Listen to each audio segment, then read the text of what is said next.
Welcome to உபயோக சிந்தனை. சிறுவர் கதைகள்.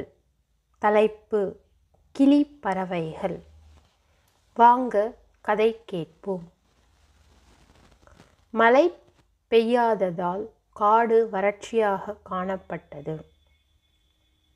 காட்டில் உள்ள மரங்களில் பழம், காய்கள், பூக்கள் இல்லாமல் காய்ந்த இலைகளுடன் காணப்பட்டது. அந்த காட்டில் ஒரு கிளியும் அதன் அம்மா கிளியும் ஒரு கூட்டில் வசித்து வந்தது. அம்மா கிளி உணவு தேடி வருகிறேன், நீ கவனமாக இரு என்று கூறிவிட்டு உணவு தேடுவதற்காக பறந்து சென்று விட்டது. வெகு நேரம் ஆகியது. அம்மா கிளியை காணாமல் தவித்தது சின்ன கிளி. பசி வாட்டியது. சின்ன கிளி அம்மாவை தேடியும் உணவுக்காகவும் கூட்டை விட்டு பறந்தது.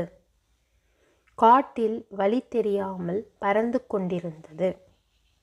பறந்து பறந்து காட்டை தாண்டி வழி தெரியாமல் நகரத்தை அடைந்தது.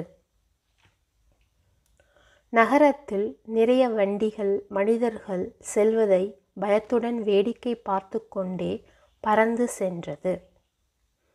ஒரு இடத்தில் தாத்தா ஒருவர் முறுக்கு, வடை, போண்டா, அதிரசம் போன்ற பலகாரங்கள் சுட்டு கடை வைத்திருந்தார்.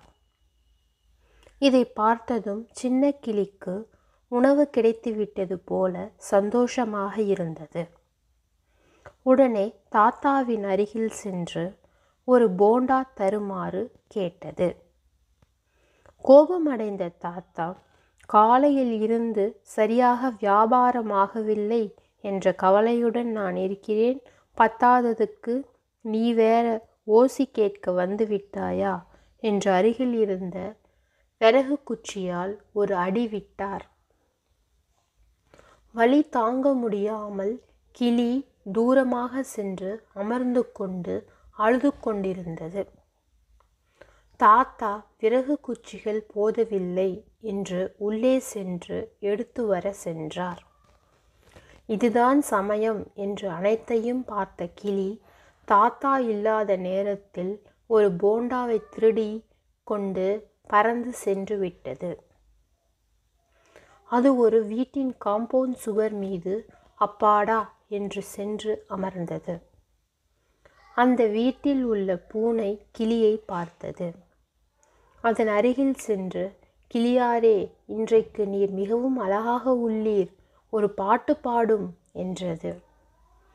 கிளி போண்டா கீழே விழுந்துவிடும் என்று நினைத்து கொண்டு காலில் போண்டாவை வைத்து கொண்டு ஒரு பாட்டு பாடியது. மீண்டும் பூனை, நீ நன்றாக நடனம் ஆடுவீர் என்று கேள்விப்பட்டேன், ஒரு நடனம் ஆடுங்கள் என்றது. போண்டாவை மறுபடியும் வாயில் கவ்விக்கொண்டு கால்களால் நடனம் ஆடியது. உடனே பூனை, போதும் போதும், நன்றாக உள்ளது என்று இன்னொரு திட்டம் தீட்டியது. போண்டா மசாலா போண்டாவா அல்லது கீரை போண்டாவா? எங்கே, கீழே வந்து அமர்ந்து காட்டுங்கள் பார்க்கலாம் என்றது. அமைதியாக கிளி சற்று யோசித்தது. அதற்குள் பூனைக்கு கோபத்தில் முகம் சிவந்து காணப்பட்டது. உடனே கிளி புரிந்து கொண்டது. நம் முன்னோர்கள் ஏற்கனவே எச்சரிக்கையாக கூறியுள்ளனர், பூனையுடன் கவனமாக இருக்க வேண்டும் என்று, இல்லையேல் உயிருக்கு ஆபத்து ஏற்பட்டுவிடும் என்று. சரி, என்ன செய்வது? சற்று கவனமாக இருப்போம், சிந்திப்போம் என்று எண்ணிக்கொண்டு இருந்தது. அதற்குள் பூனை, போண்டா மட்டும்தான் கிடைக்கும் என்று காத்திருந்தோம், இப்போது கிளியும் கூட போனஸாக கிடைக்கப் போகிறது என்று கற்பனை செய்து கொண்டு மகிழ்ச்சியாக காணப்பட்டது. கிளி துஷ்டர்களை கண்டால் தூர சென்றுவிட வேண்டும் என்று எண்ணி, நிறைய நேரம் ஆகிவிட்டது, நான் என் கூட்டிற்கு வெகு தூரம் செல்ல வேண்டும், என் அம்மா தேடுவார் என்று கூறிவிட்டு அந்த இடத்தை விட்டு சட்டென வேகமாக பறந்து சென்றது காட்டிற்கு. பூனை ஏமாந்து போய்விட்டது. பூனையின் திட்டம் கிளியிடம் பலிக்கவில்லை. கிளி கூட்டை அடைந்தது. அம்மா கிளி எங்கு சென்று விட்டாய்? உன்னை காணாமல் தவித்து போய்விட்டேன் என்றது. நடந்த சம்பவத்தை அம்மா கிளியிடம் கூறியது சின்ன கிளி. அம்மா கிளி விரைவில் மழைக்காலம் வரும், நம் காட்டில் உணவுக்கு இனி பஞ்சம் இருக்காது என்று ஆறுதலாக கூறியது. இரண்டும் நிம்மதியாக ஓய்வெடுத்து கொண்டிருந்தன. இரவு நேரம் நெருங்கியது. இரண்டும் நிம்மதியாக தூங்கியது. புத்திசாலித்தனமாக சிந்திப்பவர்களை விரைவில் ஏமாற்ற முடியாது. ஏன் என்றுமே ஏமாற்ற முடியாது. நம் முன்னோர்கள் கூறியுள்ள நல்ல அறிவுரைகளை கேட்டு நல்லபடியாக வாழ வேண்டும்.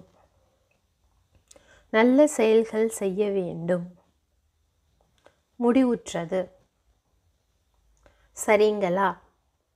இந்த கதை உங்களுக்கு புரிந்திருக்கும் என்று நினைக்கிறேன். இந்த கதை உபயோகமாக இருந்தால் லைக் பண்ணுங்க, ஃபேமிலி அண்ட் ஃப்ரெண்ட்ஸுடன் ஷேர் பண்ணுங்க, மறக்காமல் சப்ஸ்கிரைப் பண்ணுங்க. அடுத்து வரும் எமது கதைகளையும் கேட்டு மகிழுங்கள். நன்றி. சுபம்.